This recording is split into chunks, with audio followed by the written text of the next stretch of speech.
When my daughter was in kindergarten, I sometimes volunteered in her classroom. One day, as I was organizing paperwork in the back of the room, the teacher gathered the students to the rug where they sat cross-legged at her feet. As she talked to the class, a wiggly boy in the front named Jack tapped her foot gently with his foot. She said, "Please don't do that."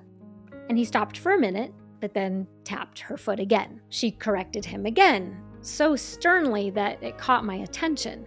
The third time that he tapped her foot, she lost her temper, chastising him severely and yelling at him that he was being defiant. Another time when I was in this kindergarten class, I was helping the kids as they did an art project drawing animals. Suddenly, I heard the teacher scold a boy, "Chase, what are you doing? Goats are not purple. Start over." I was stunned. The teacher was young and friendly, and she was always really nice to me and very kind to my daughter. What I and other parents noticed over time was that this teacher often exploded disproportionately at boys. And remember, these were 5-year-olds, barely out of preschool. They clung to their parents when they got dropped off at school. Some of them still took naps. So what was going on? Could it be that this teacher really didn't like boys? Or maybe didn't like men? More broadly, is misandry real? If so, where does it come from? What are the effects? And what do we do about it? This video has the potential to be one of the most controversial I've ever shared, and I realize it might make some people mad. Some of you may think I'm not hard enough on men, and some might think I'm not hard enough on women. And listen, plenty of people out there will offer a hot take on misandry to get you riled up for battle in the gender war.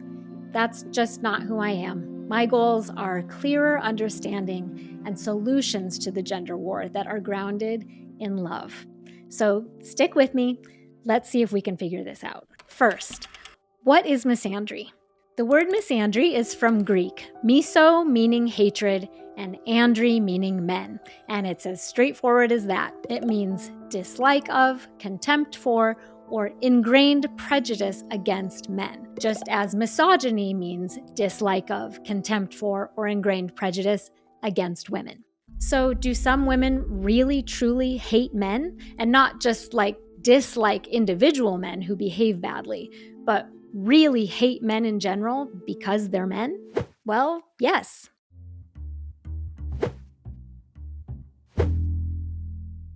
And in fact, as I talked with people in preparation for this video, I found that many women felt more general anger at and even dislike of men in general than I expected. They described feeling conflicted about it because they loved their own male family members, but their anger at patriarchy and so many bad experiences with so many men, both personal and large-scale societal, had started to add up to negative feelings toward men in general. If that's you, you might already be feeling defensive. So let me establish a couple of things right off the bat. Misandry, hatred of men, and misogyny, hatred of women, are both hurtful, but they have not caused an equal amount of harm in our world. The impact is not even comparable. On an individual physical level, the simple size and strength difference between a typical male and typical female makes for a grossly uneven fight. In general, a man can do far more damage to a woman than a woman can do to a man. Add to that patriarchal entitlement, where a man becomes furious if he's not obeyed or shown the deference that he thinks he deserves, and you get a world where, as Margaret Atwood said, men are afraid that women will laugh at them. Women are afraid that men will kill them. The data bears this out. In 2019, in the United States, there were 477 men murdered by women and 1,647 women murdered by men. And the large-scale societal impact of misandry versus misogyny is also vastly different. Some women do cause real harm to men, but in relatively small numbers. So in this way, misandry is like a destructive bacteria that a few people pass on to people they come in direct contact with. Misogyny, on the other hand, is like a destructive bacteria that made it into the world's water supply. the impact is exponentially different. And by the way, if you meet a men's rights activist who argues that misandry is systemic, that men are more oppressed than women, simply show him this photo, or this photo, or this photo, or these photos. As historian Gerda Lerner said, throughout history, men have been oppressed for many reasons: their race, their religion, their social class, etc. But women have also been oppressed for all of those same reasons, and they have been oppressed because they are women. So, I repeat, the impact of misandry and the impact of misogyny are not even close, and it would be a gross, ridiculous instance of false equivalence to claim otherwise. And with all of that said, girls and women do really harm men sometimes, and that matters to me. Feminist activist Audre Lorde said, "I'm thankful that one of my children is male, since that helps to keep me honest. Every line I write shrieks, there are no easy solutions." Audre Lorde loved her son and wanted his precious soul to be safe and to flourish in this world, just as I feel about my son and all the boys and men in my life, and boys and men in general. So today we're going to take an honest look at misandry through 4 representative examples.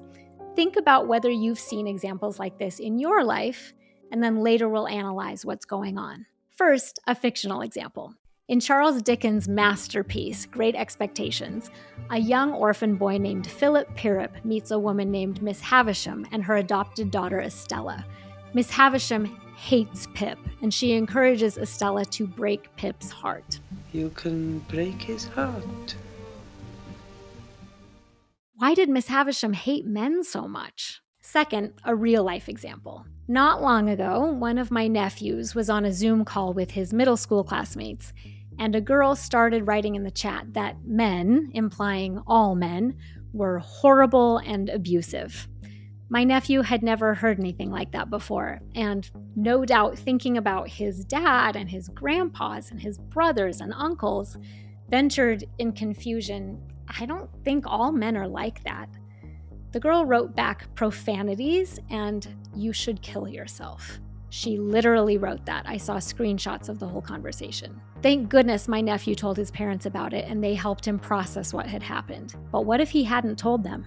What if that experience had gone deep into his heart and festered there? And then what if another girl at school bullied him the following year, which did happen, by the way? And then what if he fell in with some boys at school who introduced him to the manosphere? Here's a less dramatic but extremely common example.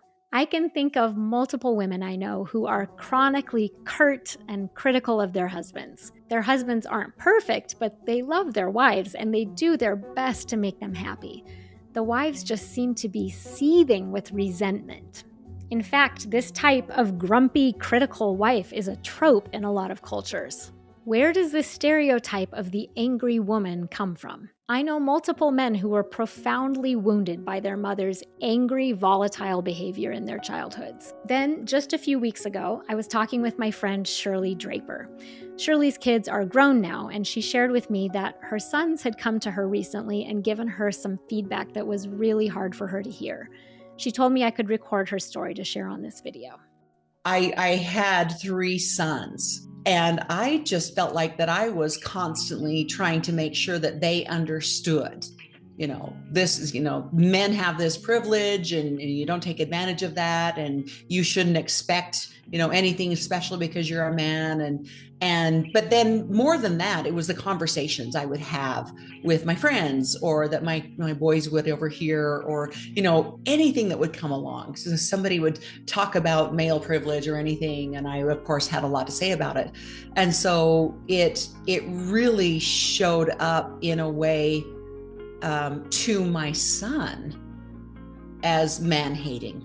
And it showed up even beyond that as his inherent trait of having a Y chromosome was bad and wrong, without having any kind of productive or helpful male role model was very harmful to him. And so, we had a conversation not that long ago where he said to me, "I need you to understand what it was like for me as a man to be raised in a man-hating household.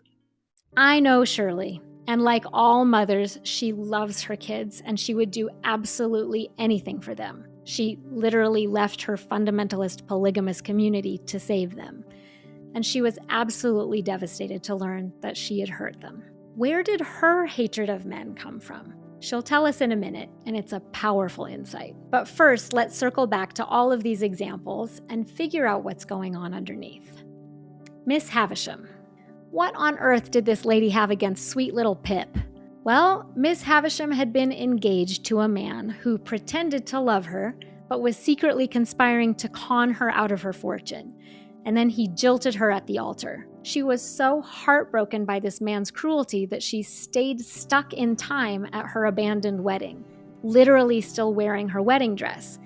And that wound turned into hot, infected rage at men in general, which she took out on poor 7-year-old Pip.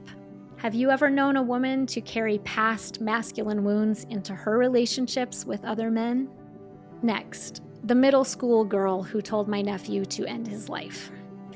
I don't know that girl, but it seems to me that either she had seen men do some really terrible things, or she had been hearing women express a lot of vitriol toward men, maybe in person, maybe online, maybe both. Have you ever known a woman to absorb collective cultural rage and then direct that rage at an undeserving target? Next, the bitter, critical wife. First of all, let's just say that the shrew trope perpetuates unfair, derogatory stereotypes about women. In patriarchal society, men have historically grown up expecting women to obey and comply.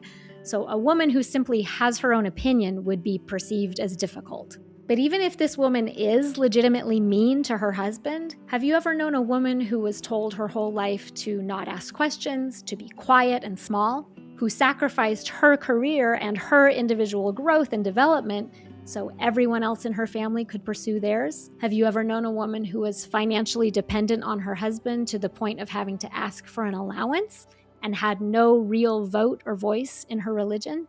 If so, can you imagine why such a woman might feel a little resentment? Does it make sense that if this woman had never been taught what to do with that resentment or been given any tools to communicate it, that bottled up frustration might leak out or explode at the men closest to her? Are you seeing a theme here? What if the root of misandry is actually misogyny? Just think about it. Misogyny is about controlling, hurting, and oppressing women. Misandry is about trying to protect against misogyny. Misandry is a response to the harms of patriarchy.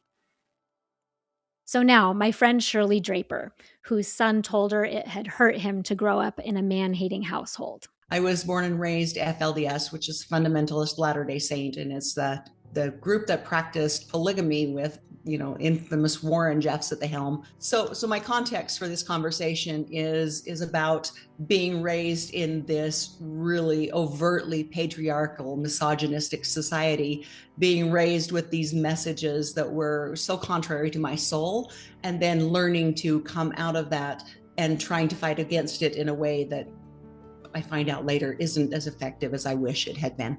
My cultural history is one of high patriarchy and having different rules for men than for women. And so it started off with the entire setup, but I think in utero, where my dad was really abusive, physically abusive to my mom, really had a massive, massive impact on me. And so just my entire life, I remember chafing under these rules, separate rules for me than there were for my brothers, just because an inherent trait that was encoded in my DNA. And that was, for me, the lack of a Y chromosome. That was literally the only difference between me and my brothers. And yet they had a lot more privilege than I did. It was very present for me from my first breath. My earliest memories are of a need to protect people who were being harmed, and also this rage about inequality. inequity.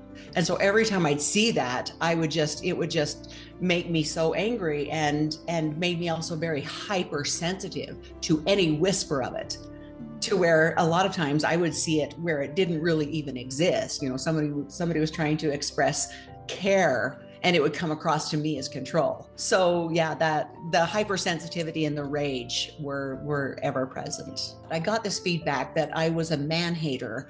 And from my perspective, it was just, why? Because I'm not putting you on a pedestal and worshiping you? Is that what it means to be a man hater?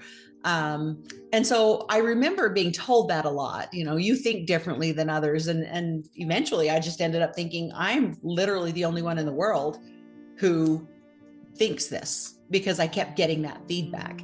But I didn't internalize it. I didn't take it in that I was a man hater. Because, for me, it was just like, no, I'm demanding of you what is due to me. And that doesn't make me a man hater. And you don't get to tell me that. It never occurred to me that my being a warrior and really communicating in violent ways was harming my child. And so, I have to learn nonviolent ways of communicating. So one of the things that I've learned over the years of studying, people that I want to be like, Brene Brown, shaming is so violent. And so if I'm looking at the message that I'm trying to get across of here's what we need to change, if I'm doing it in a shaming way, automatically people are going to be defensive and digging in. And I think because we do that so much as a society, we create extremism. We create, right now we've got a lot of young men that are really leaning into patriarchy and male dominance. And I think it's probably a reaction to their feeling shameful about who they were and their, ascribed traits, inherent traits that they were born with. And so I'm thinking, as a society, we can do so much better by having these gentler messages and these including and helping people understand, rather than saying, you have so much privilege, you should be ashamed of that. That was something my son was born into. If I want people to have compassion for people who were born into polygamy, why wouldn't I want people to have compassion for other, things they're born into, other privilege they have, just because, I have white privilege. I know that, right? So how do we have conversations about what it means and how we can do better, rather than saying you're bad? I can be a feminist. I can help people understand why the patriarchy is harmful without undermining and shaming and making someone feel like, guilty for having been born a man. I'm so grateful to Shirley for sharing her story. And one quick note, after we recorded this conversation, Shirley told me that she hoped she made it clear that she was not saying that women need to do men's emotional work for them. Women take on that burden far too often. So I do want to emphasize that Shirley was speaking specifically as a mother to a son, and that's a unique relationship. I wanted to feature that mother-son relationship, though, because Shirley isn't the only mother who has shared a story like that with me. Multiple grief-stricken mothers have reached out to me saying that their unhealed patriarchal wounds have done profound harm to the boys and men in their lives. In my opinion, we as individuals and as a society have to care about that. We have to care about our sons and husbands and fathers and brothers and nephews. And when we chase down that misandry to its source, to its root, over and over again, we see that at the root is a giant unhealed wound in women caused by misogyny. So what do we do? How do we heal so that we break the cycle and pass on less trauma to the next generation? I have 3 practical suggestions, one specifically for men, one specifically for women, and one for everyone. First, an invitation for men. One quote I love is from the late Buddhist monk Thich Nhat Hanh, who said, "When another person makes you suffer, it is because they suffer deeply within themselves, and their suffering is spilling over." In that spirit, men, if you know a woman who seems upset a lot or seems to dislike men in general, would you be able to invite her to have a conversation with you where you just listen with the goal of understanding the patriarchal wounds that she could be carrying. These wounds might come from her childhood, watching her dad yell at her mom, or watching her whole community ignore and infantilize women. Her patriarchal wounds might be a few giant ones or 1 million less obvious ones, or both. And she might not have ever had the words to express her pain before. That might be why it has been leaking out sideways, manifesting itself in anger at you. Would you be able to just sit with her and try to understand? Maybe even more challenging, would you be able to accept responsibility for the patriarchal pain you may have caused, even if you did your best, even if the bad actions of other men are not your fault, which they're not, even if you have your own wounds? Would you be able to address those wounds at a different time and just sit with this woman and be a caring witness to her experience? Would you be willing to do this multiple times? Would you be able to tell her that she can take as long as she needs, that you're there for her while she does this Herculean work of stopping an intergenerational cycle of pain so that it doesn't get passed on to the next generation? Next, an invitation for women.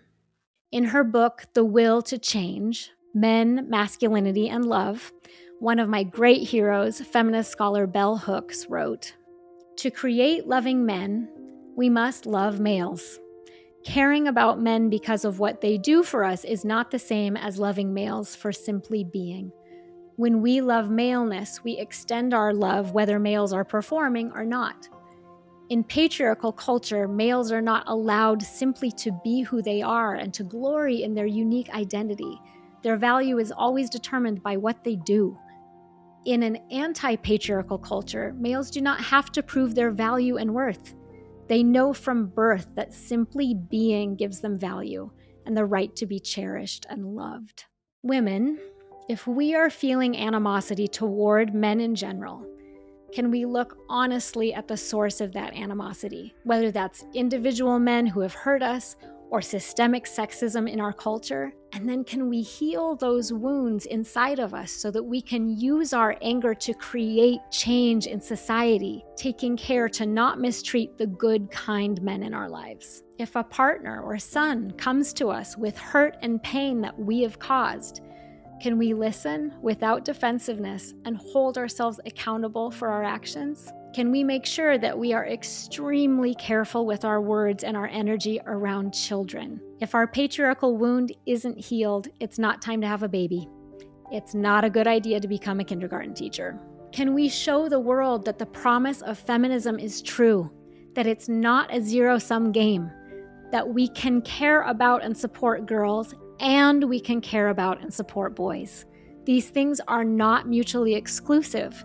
We can work toward a world where everyone can thrive. And now I have an invitation for everyone. We've all been harmed, and we all bring invisible wounds from our pasts and from our culture into our present relationships. It's part of the human condition, and patriarchy only makes it worse. But we can begin healing those wounds. We can do this through patient and compassionate conversation with loved ones, through therapy, through men's circles or women's circles. There are all kinds of modalities that can help. And I highly recommend this book called Gender Equity and Reconciliation, 30 Years of Healing the Most Ancient Wound in the Human Family.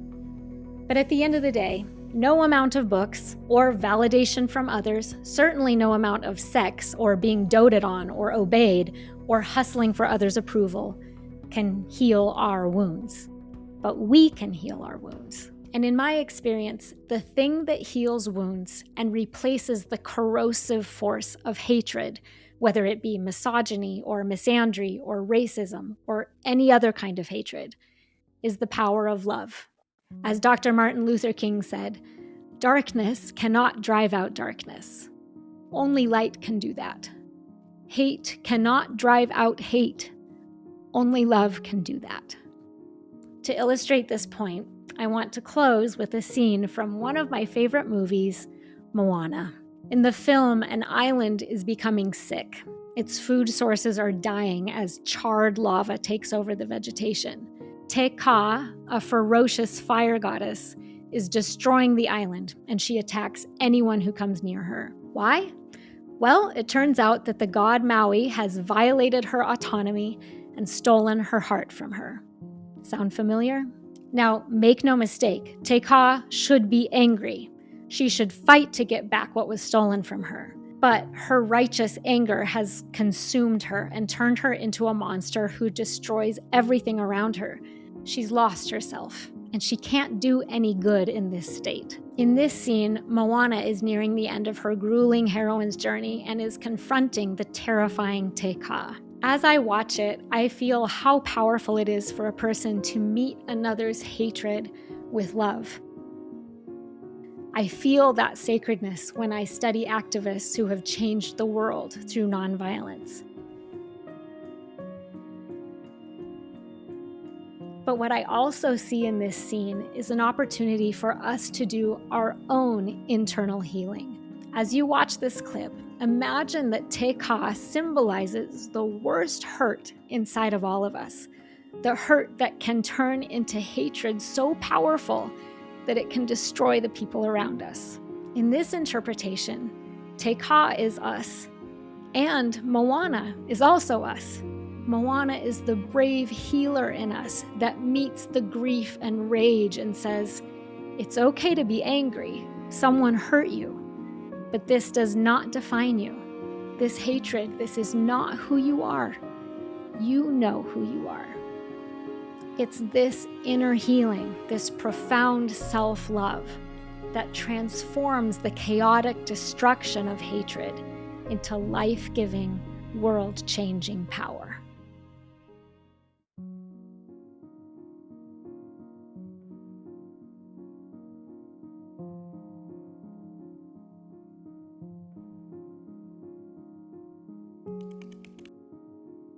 Thank you so much for watching. This was a tricky topic, and I'm sure you're having all kinds of thoughts and feelings, so please share them with honesty and compassion in the comments, and then forward this video on to a friend.